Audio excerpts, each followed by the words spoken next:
$17.33. That's how much I paid today for this coffee. On June the 2nd, 2023, the same exact coffee was $9.92. It's almost doubled in 2 years. Of course, my salary hasn't doubled. My income has not doubled. It went up a little bit, but certainly nowhere near that. And I don't know where my money goes. Every month, I'm struggling. Jesus the Lord. God.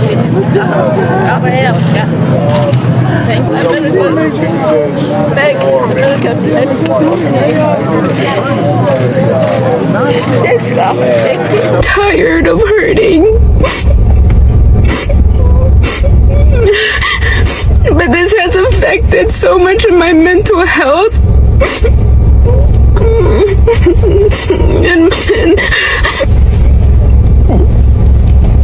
And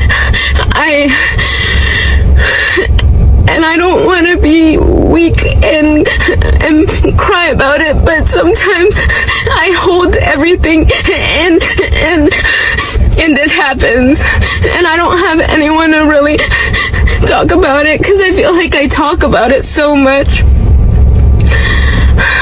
I talk about it so much to the point where I feel like I'm repeating myself.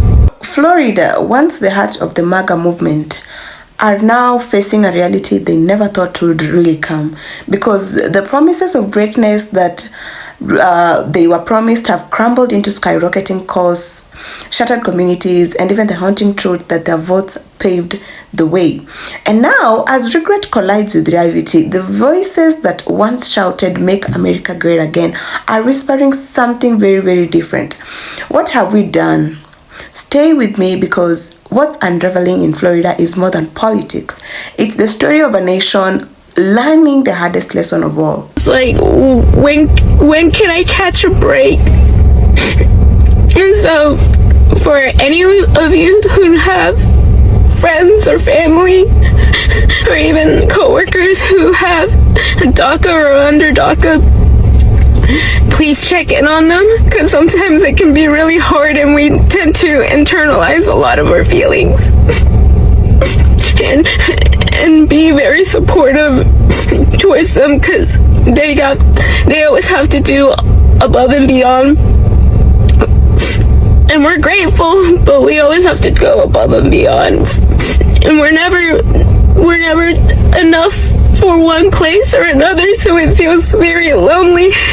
Understand, MAGA, why aren't you guys in these fields in Florida? It's super weird. You guys need to get in these fields. This is your dream, not ours, MAGA. Get in these fields and pick the food. I'm so confused where you all are at. You guys are, and believe me, I've done the research. You're all not college educated. This is where you guys should be at. You said a job is a job. That's what you guys said.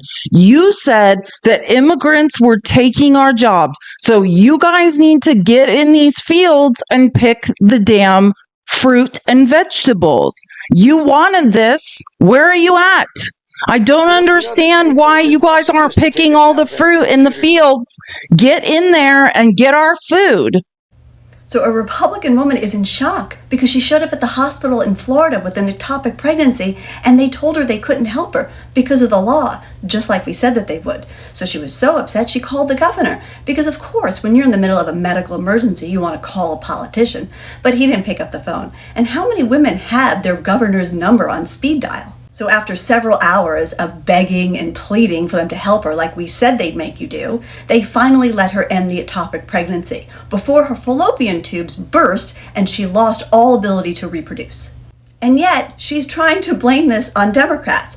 But we said that when you showed up at the hospital, they wouldn't ask you who you voted for or what party you belonged to, and they wouldn't ask you what your interpretation of the bill was.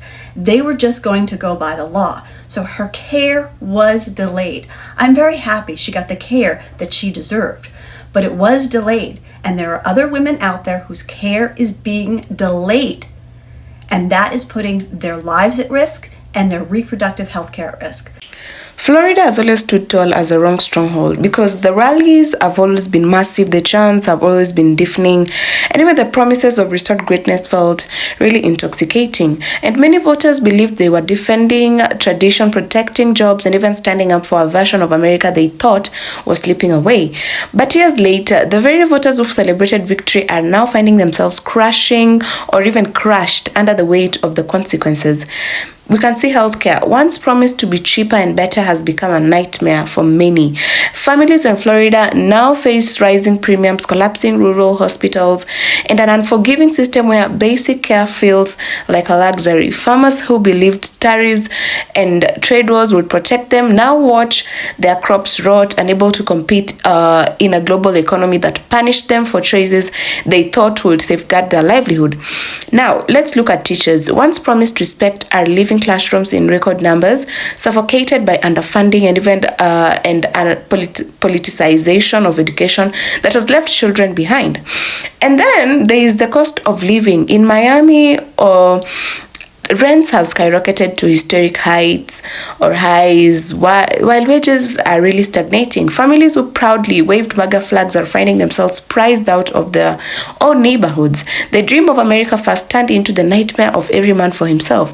So meanwhile, hurricanes and climate disasters devastate coastal towns, but funding for recovery feels more like political theater than really relief. So it's the moments when homes are flooded, insurance is denied, and even livelihoods are washed away that many Floridians whisper their deepest regret, that they trusted a movement more concerned with power than with people. And yet, perhaps the deepest wound is cultural. The divisions sown by political have ripped apart friendships, families, and even entire communities.